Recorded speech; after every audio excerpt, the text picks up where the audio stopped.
राष्ट्रपति द्रौपदी मुर्मू ने हैदराबाद स्थित राष्ट्रपति निलयम का औपचारिक उद्घाटन किया। आम लोगों के लिए आज से खुलेगा राष्ट्रपति निलयम।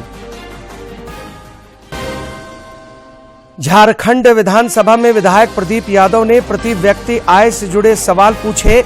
झारखंड देश भर में 26वें स्थान पर, मंत्री ने दी जानकारी। नशे के सौदागरों के खिलाफ खूंटी पुलिस की बड़ी कार्रवाई। अवैध डोडे के साथ 2 गिरफ्तार, कई महीनों से फरार चल रहे 5 अन्य आरोपी भी गिरफ्त में।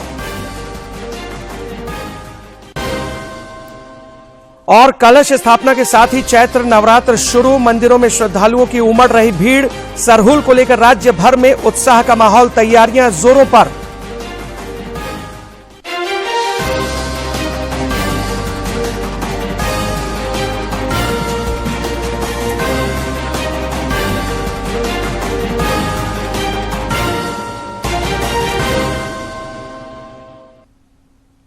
नमस्कार, आप देख रहे हैं खबरें झारखंड। इस वक्त की तमाम ताजा तरीन और अहम खबरों को लेकर हाजिर मैं राहुल शर्मा। बुलेटिन की शुरुआत करते हैं। राष्ट्रपति द्रौपदी मुर्मू ने आज वर्चुअल माध्यम से हैदराबाद स्थित राष्ट्रपति निलयम का औपचारिक उद्घाटन किया। इस दौरान उन्होंने कई नई सुविधाओं का भी शुभारंभ किया। अब राष्ट्रपति निलयम को लोग सरकारी छुट्टियों में छोड़कर हर दिन सवेरे 10 बजे से शाम 5 बजे तक उसके दीदार कर सकेंगे। इस दौरान राष्ट्रपति ने लोगों को संबोधित भी किया। This knowledge gallery will also showcase the presidential buggy and limousine to the public. पिछले वर्ष दिसंबर महीने में मुझे राष्ट्रपति निलयम में कुछ समय बिताने का अवसर मिला था।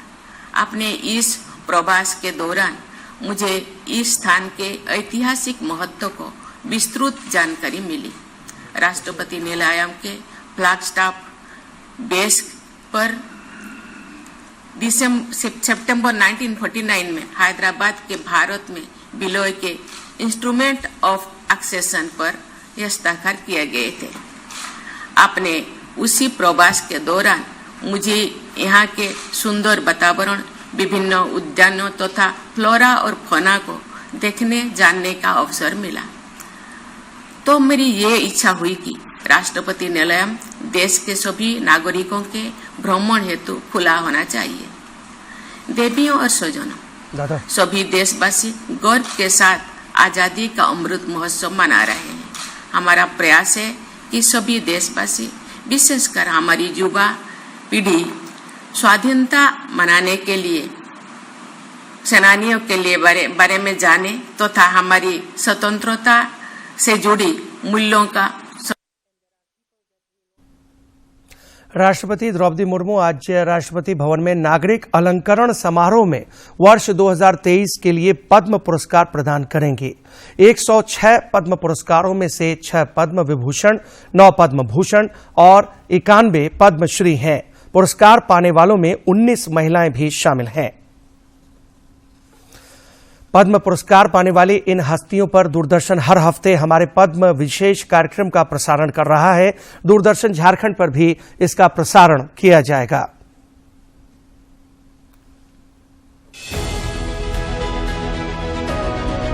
हमारा गौरव, हमारी शान, हमारे पद्म, ऐसे नायाब रत्न जिनसे रोशन है देश का कण-कण। जनसाधारण जिनके असाधारण कार्यों को मिल रही है पहचान। प्रधानमंत्री नरेंद्र मोदी ने आज नई दिल्ली में अंतर्राष्ट्रीय दूरसंचार संघ ITU के क्षेत्रीय कार्यालय और नवाचार केंद्र का लोकार्पण किया। यह सूचना और संचार प्रौद्योगिकियों के लिए संयुक्त राष्ट्र की विशेष संस्था है, जिसका मुख्यालय जिनेवा में है। 6G दृष्टि पत्र का अनावरण भी करेंगे और 6G अनुसंधान और विकास केंद्र का शुभारंभ भी होगा। इसके साथ ही कॉल बिफोर यू डिग यानी खुदाई से पहले कॉल कीजिए ऐप का भी शुभारंभ होगा। इस अवसर पर प्रधानमंत्री नरेंद्र मोदी का संबोधन भी होगा। अंतर्राष्ट्रीय दूरसंचार संघ सूचना और सूचना प्रौद्योगिकी के लिए संयुक्त राष्ट्र की विशेष संस्था है। इसका मुख्यालय जिनेवा में स्थित है। ये क्षेत्रीय कार्यालयों, आंचलिक कार्यालयों, प्रदेश के जो तमाम कार्यालय हैं उसका एक संगठित नेटवर्क है। भारत ने क्षेत्रीय कार्यालय की स्थापना के लिए अंतर्राष्ट्रीय दूरसंचार संघ के साथ मार्च 2022 में एक समझौता ज्ञापन पर हस्ताक्षर किए थे। वहीं 6G परीक्षण केंद्र, एकेडमिक इंस्टीट्यूशंस, उद्योग, स्टार्टअप्स, MSME और साथ ही साथ उद्योगों को उभरती हुई ICT टेक्नोलॉजीज का परीक्षण कराने के साथ साथ सत्यापन के लिए भी एक मंच उपलब्ध करवाएगा। अगर हम call before you dig app की बात करें तो उसको ऐसे समझिए कि इसके जरिए सड़क, दूरसंचार, पानी, गैस और बिजली जैसी जो आम जरूरी सेवाएं हैं उसमें संभावित व्यवसायिक हानि से ये आपको बचाएगा और इससे जो परेशानी होती है आम लोगों को वो भी कम होगी। कार्यक्रम में अंतर्राष्ट्रीय दूरसंचार संघ के विभिन्न क्षेत्रीय कार्यालयों से जो इंफॉर्मेशन टेक्नोलॉजी के लोग हैं, दूरसंचार मंत्री हैं, अंतर्राष्ट्रीय दूरसंचार संघ के महासचिव और कई वरिष्ठ अधिकारियों के साथ साथ शिक्षा जगत के प्रतिनिधि, विद्यार्थी और अन्य हितधारक इसमें भाग लेने वाले हैं। विधानसभा के बजट सत्र के 15वें दिन आज प्रश्नकाल सामान्य रूप से चला। इस दौरान विधानसभा सदस्यों ने अपने अपने क्षेत्र से जनहित से जुड़े सवाल पूछे, जिसका जवाब विभागीय मंत्रियों ने दिया। विधायक प्रदीप यादव ने प्रश्नकाल के दौरान प्रति व्यक्ति आय से जुड़े सवाल पूछे, जिसका जवाब प्रभारी मंत्री ने दिया।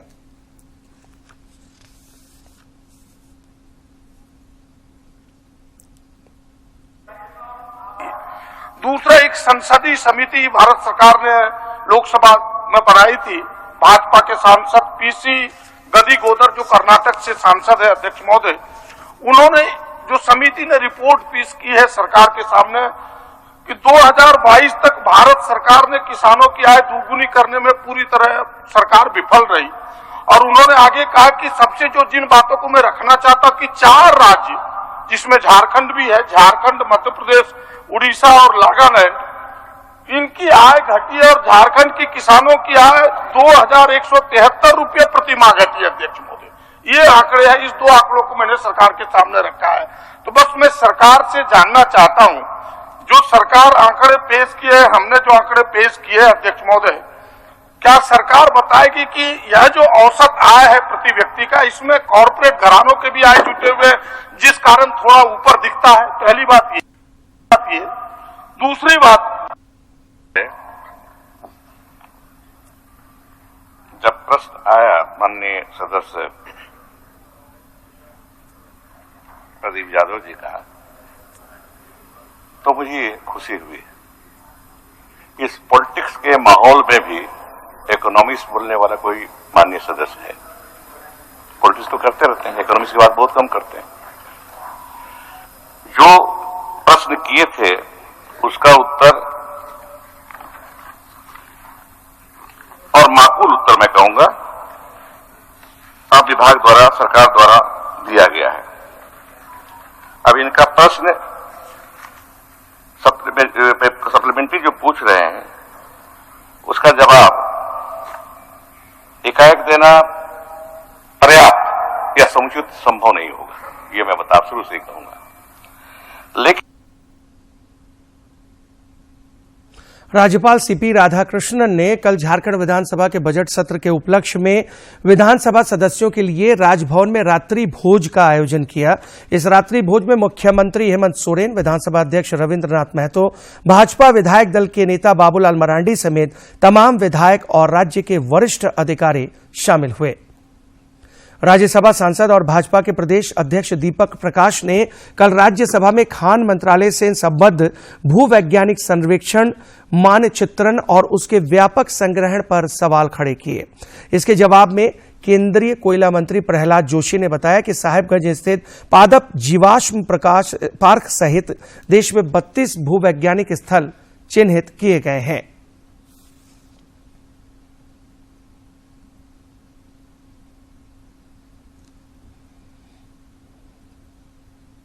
और इस्पात संबंधी स्थायी समिति का 38वां, 39वां और 40वां प्रतिवेदन हिंदी तथा अंग्रेजी संस्करण में सभा पटल पर रखता हूं। देश में पिछले 24 घंटों के दौरान 1134 कोविड के नए मामलों की पहचान की गई है, जबकि 662 लोग इस दौरान स्वस्थ भी हुए हैं। संक्रमण के ताजा आंकड़ों पर तो स्वास्थ्य और परिवार कल्याण मंत्रालय के मुताबिक देश भर में पिछले 24 घंटों में 1134 नए मामले दर्ज किए गए। वहीं पिछले 24 घंटों में 662 मरीज उपचार करवाकर स्वस्थ हुए हैं, जिसके बाद देश में रिकवरी रेट 98.79%। वहीं साप्ताहिक पॉजिटिविटी रेट वर्तमान में 0.98% दर्ज किया गया। इसके साथ ही दैनिक पॉजिटिविटी रेट 1.09% दर्ज किया गया। देश में कोरोना के सक्रिय मामलों की संख्या 7026। देश में कोविड के खिलाफ जारी अभियान में टीकाकरण तेज गति से जारी है। अब तक देश में 2 अरब 20 करोड़ 65 लाख से अधिक टीके लगाए जा चुके हैं।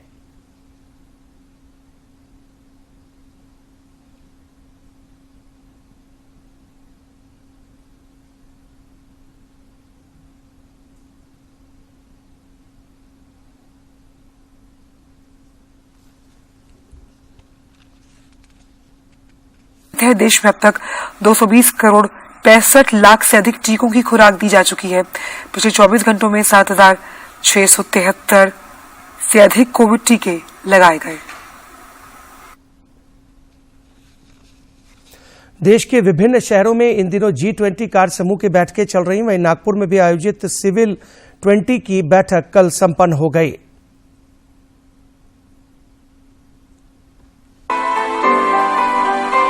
भारत की G20 अध्यक्षता के तहत महाराष्ट्र के नागपुर में सिविल 20 इंडिया की स्थापना बैठक आयोजित की गई। 2 दिवसीय इस बैठक के दूसरे दिन नागरिक समाज संगठन और मानव मूल्यों का संवर्धन के थीम पर विचार विमर्श किया गया। इस सत्र में सिविल 20 इंडिया 2023 के कार्यकारी समूहों को शामिल किया गया। पूरे विश्व को एक ग्लोबल परिवार के साथ वसुधैव कुटुम्बकम के रूप में कहा गया। इस सत्र की अध्यक्षता सेवा इंटरनेशनल के वैश्विक समन्वयक श्याम परांडे ने की। उन्होंने कहा कि सम्मेलन में उपस्थित कार्यकर्ताओं और प्रतिनिधियों को गौतम बुद्ध द्वारा दिए गए अप्पो दीपो भव यानी स्वयं प्रकाश बनो के संदेश को लेकर चलना चाहिए। C20 को संबोधित करते हुए केंद्रीय सड़क परिवहन और राजमार्ग मंत्री नितिन गडकरी ने कहा कि सरकार ग्रीन फ्यूल को बढ़ावा दे रही है। उन्होंने कहा कि किसानों को अन्नदाता से ऊर्जादाता बनाने के लिए भी प्रयास किए जा रहे हैं।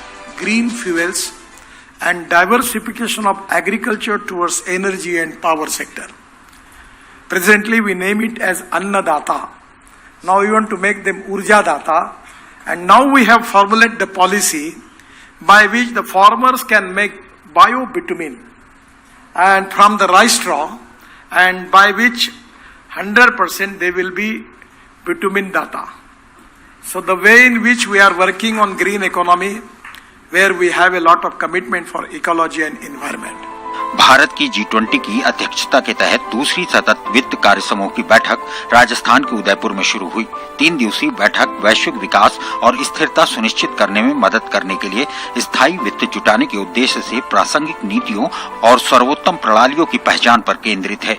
इस समूह की बैठक में पहली बार जलवायु परिवर्तन से संबंधित मुद्दे से आगे प्रकृति से संबंधित डेटा और रिपोर्टिंग तथा उसके सामाजिक प्रभाव पर चर्चा होगी। बैठक से इतर 2 कार्यशालाओं का भी आयोजन किया जा रहा है। इस बड़े कार्यक्रम में G20 सदस्य देशों, अतिथि देशों और विभिन्न अंतर्राष्ट्रीय संगठनों के 90 से अधिक प्रतिनिधि भाग ले रहे हैं। Very important obstacle is to mobilize finance for investment into reducing energy investment into mitigation adaptation. So the first priority is absolutely crucial. Also the second one, which is focusing on the SDGs and particularly on the social aspect, because if you want to move you need a just transition, otherwise it will be blocked sooner or later. And then the biodiversity also angle, it's quite important because you need to recouple these discussions on climate and biodiversity. उधर डिब्रूगढ़ में 24 मार्च से bio economy पर आयोजित होने वाले G20 RIIG सम्मेलन के लिए तैयारियां पूरी कर ली गई हैं। चाय के लिए प्रसिद्ध इन जगहों पर G20 के प्रतिनिधि की मेजबानी करेंगे। नागपुर से श्यामा मिश्रा के साथ अजय मिश्रा, ब्यूरो रिपोर्ट। और आइए अब देखते हैं राज्य के विभिन्न जिलों से आई कुछ महत्वपूर्ण खबरें।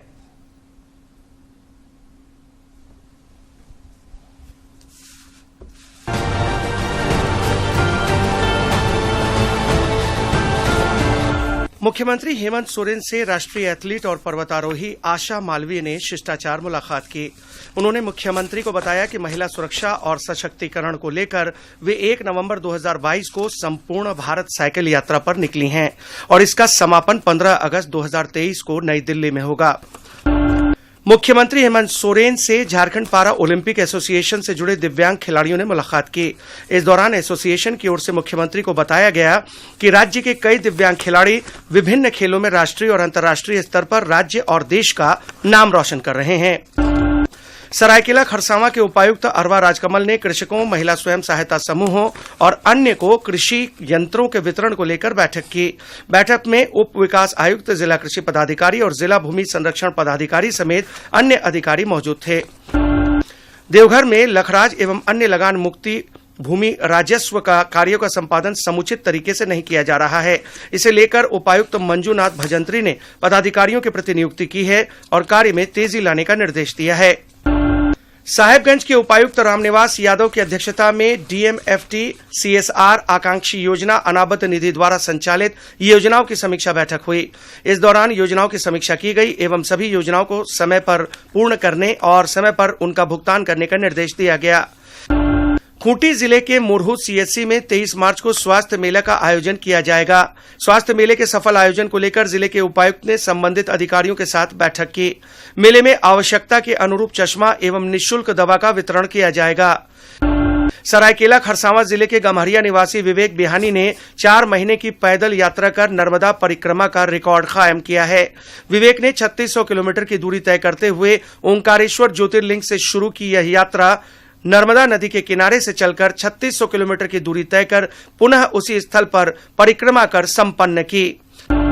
मुख्य आयकर आयुक्त डॉक्टर अमरवीर सिंह की अध्यक्षता में नगर राजभाषा कार्यान्वयन समिति की रांची की छमाही बैठक हुई। मौके पर श्री सिंह ने राजभाषा अधिनियम एवं नियमों को 100% कार्यालयों में लागू करवाने के लिए सभी सदस्यों से आग्रह किया। राजधानी रांची में रामनवमी शांतिपूर्ण संपन्न कराने को लेकर रांची जिला प्रशासन और पुलिस पूरी तरह से अलर्ट है। इसे लेकर उपायुक्त राहुल सिन्हा और एसएसपी किशोर कौशल ने केंद्रीय शांति समिति की बैठक की। इस दौरान उन्होंने सभी से सौहार्दपूर्ण वातावरण में पर्व मनाने की अपील की।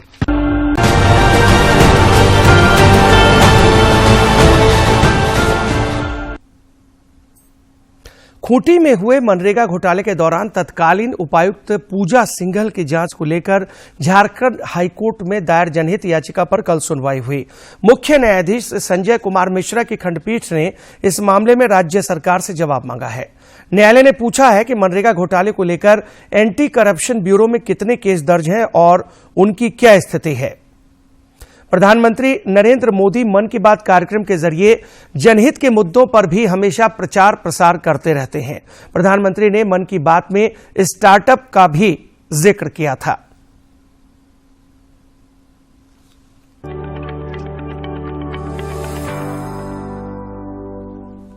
स्टार्टअप के संबंध में हमारे यहाँ एक सोच बंदी बंदाई बन गई है। जैसे डिजिटल वर्ल्ड हो या आईटी प्रोफेशन हो, ये स्टार्टअप उन्हीं के लिए जी नहीं।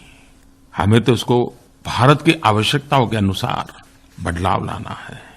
गरीब व्यक्ति कहीं मजदूरी करता है, उसको शारीरिक श्रम पड़ता है, लेकिन कोई नौजवान इनोवेशन के द्वारा एक ऐसी चीज बना दे कि गरीब को मजदूरी में थोड़ी सुविधा हो जाए, मैं इसको भी स्टार्टअप मानता हूं।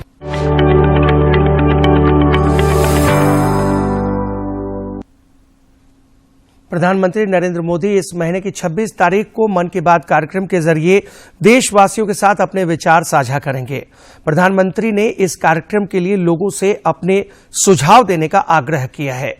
सुझावों को टोल फ्री नंबर 1800-11-7800 पर मिस कॉल देकर रिकॉर्ड कराया जा सकता है या फिर माई गॉव फोरम या नमो ऐप पर भी लोग अपने सुझाव भेज सकते हैं।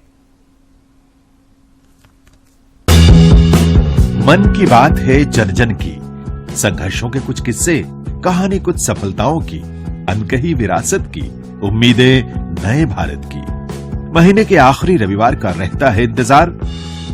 ब्रह्मपुत्र के घाट से हिमालय के विस्तार तक होती है मन की बात प्रधानमंत्री के साथ। तो सुनिए इस महीने 26 मार्च सुबह 11 बजे मन की बात। आकाशवाणी और दूरदर्शन के सभी चैनलों पर। आप भी माननीय प्रधानमंत्री के मन की बात का हिस्सा बन सकते हैं। इसके लिए आप अपने सुझाव post box number 111 Akashvani Delhi को भेज सकते हैं। इसके अलावा नमो ऐप या माईगोव के ओपन फोरम में पोस्ट कर सकते हैं। तो याद रखें, 26 मार्च सुबह 11 बजे मन की बात।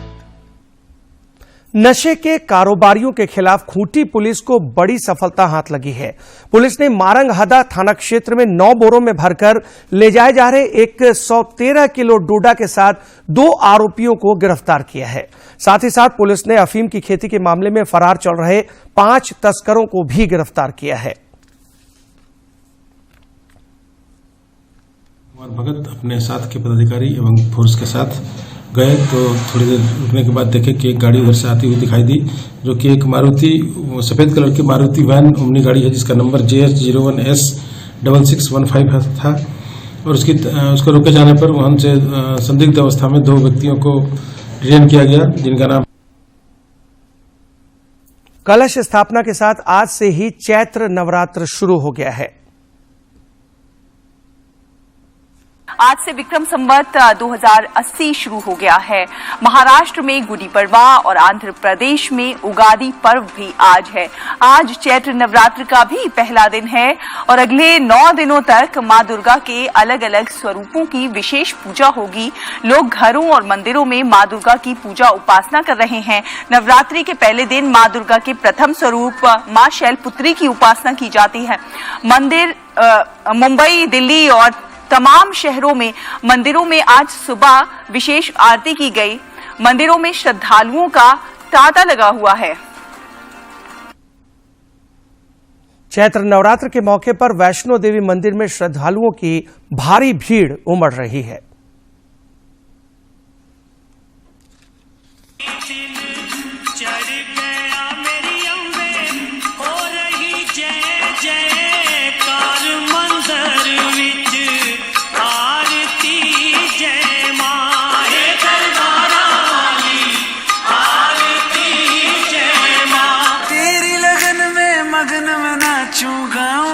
जगराता मैं बालक तू माता शेरा वाली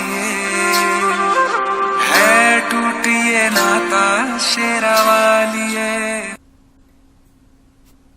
प्रधानमंत्री नरेंद्र मोदी ने देशवासियों को चैत्र नवरात्र की बधाई दी है।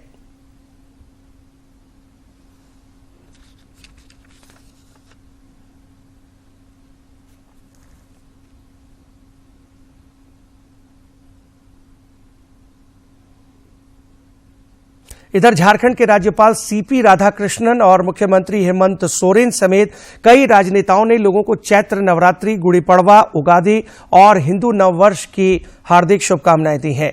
मुख्यमंत्री ने अपने ट्वीट संदेश में लिखा है कि ये पावन अवसर आप सभी को स्वस्थ और खुशहाली का जीवन प्रदान करे, यही कामना करता हूं। नवरात्रि के मौके पर विभिन्न मंदिरों में भक्तिमय माहौल देखने को मिल रहा है।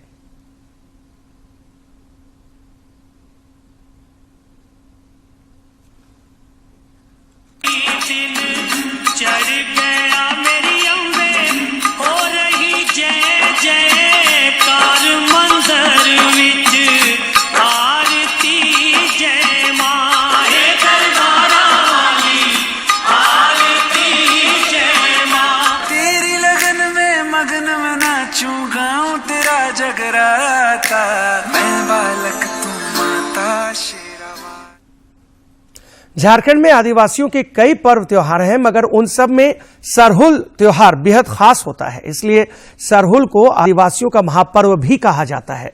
24 मार्च को इस बार सरहुल है और इसकी तैयारियां हर तरफ नजर आ रही हैं।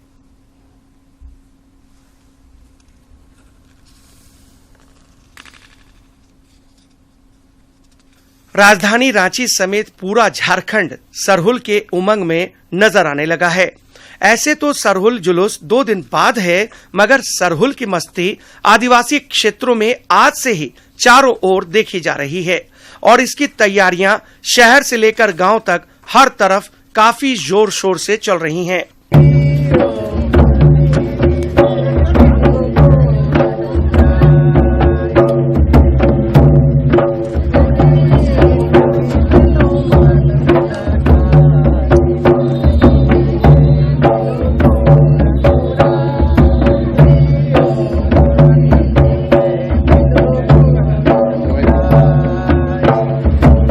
सरहुल के मौके पर राजधानी रांची में निकलने वाला सरहुल जुलूस देश भर में विख्यात है। इसे सरहुल कार्निवाल की तरह मनाया जाता है, जिसमें आदिवासी वेशभूषा, भाषा और संस्कृति का खूब प्रदर्शन होता है। रांची के बाजार में सफेद और लाल रंग के झंडे खूब बिक रहे हैं।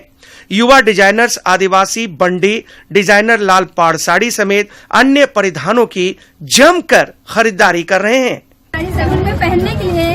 अच्छा, तो जुलूस में खासकर है। हाँ, जुलूस में खासकर हमारे जुलूस में पहनेंगे। हाँ। स्पेशल ड्रेस है ये। हाँ, स्पेशल ड्रेस है। अच्छा, और देख रहे हैं आपने बहुत सारी बहनें भी, वो लोग भी क्या ले रही हैं? वो लोग भी साड़ी सब ही ले रहे हैं। सारे 6 तरह के सुंदर साड़ियाँ हैं। सरहुल का भी जो फेस्टिवल हम लोग का रिसेंट में जब 24 तारीख को है, जबरदस्त यहाँ रांची में देखने के लिए मिलेंगे। बहुत सारे लोग जो है अपना ड्रेस लगा करके उतरेंगे, जब लगने लगेगा कि हाँ वाकई में झारखंड जो है कि सरहुल को यहाँ पर अगर जाता है आदिवासी का कल्चर और संस्कृति और सरहुल क्या चीज होता है, तो झारखंड में रहने के लिए लोग को झलक मिलेगी। सरहुल जुलूस को लेकर युवाओं में भी काफी उत्साह है। सरहुल की तैयारी में जुटे हेहल सरना समिति के अध्यक्ष अजित कच्छप कहते हैं कि लाल पाड़ साड़ी और झंडा आदिवासियों की पहचान है। उन्होंने कहा कि इससे आदिवासी एकता का संदेश भी जाता है। और सभी आदिवासियों का कहना है कि हम लोग संस्कृति सभ्यता की पहचान है, जो लाल पैर साड़ी, लाल पैर धोती, जो हम लोग को बंडी होते हैं, जो आदिवासी कल्चर में जो कपड़ा है, उसी कपड़ा को पहन के हम लोग को पूरा एकजुट में जुटान होकर हम लोग को जुलूस शोभा यात्रा में शामिल होना है। और हर पर्व में हम लोग को अब यही प्राकृतिक का जो चिन्ह है, लाल पैर वाला झंडा और लाल पैर वाला साड़ी, धोती, इसी को हम लोग को हर पर्व में पहनना है।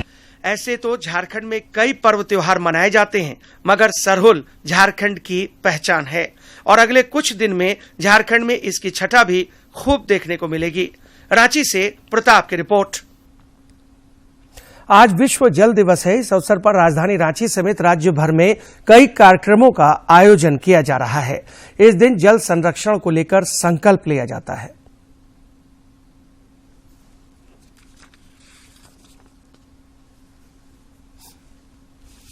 जल की उपलब्धता को सुनिश्चित करना है, साथ ही साथ जल संरक्षण के महत्व पर भी ध्यान केंद्रित करना है। ब्राजील में रियो डी जेनेरियो में वर्ष 1992 में विश्व जल दिवस मनाने की पहल की गई थी और वर्ष 1993 में संयुक्त राष्ट्र ने अपनी सामान्य सभा के द्वारा निर्णय लेकर इस दिन को वार्षिक कार्यक्रम के रूप में मनाने का निर्णय लिया। संयुक्त राष्ट्र के अनुसार लगभग 4 अरब और इस बुलेटिन में मेरे साथ फिलहाल इतना ही। दीजिए इजाजत, लेकिन चलते चलते एक नजर अब तक की सुर्खियों पर।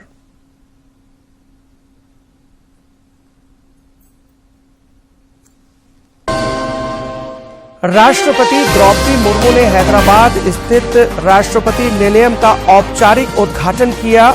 आम लोगों के लिए आज से खुला राष्ट्रपति निलयम। झारखंड विधानसभा में विधायक प्रदीप यादव ने प्रति व्यक्ति आय से जुड़े सवाल पूछे। झारखंड देश भर में 26वें स्थान पर मंत्री ने दी जानकारी। नशे के सौदागरों के खिलाफ खूंटी पुलिस की बड़ी कार्रवाई। अवैध डोडे के साथ 2 लोग गिरफ्तार। कई महीनों से फरार चल रहे 5 अन्य आरोपी भी गिरफ्तार किए गए। और कलश स्थापना के साथ ही चैत्र नवरात्र शुरू। मंदिरों में श्रद्धालुओं की भीड़। सरहुल को लेकर राज्य भर में उत्साह का माहौल, तैयारियां जोरों पर।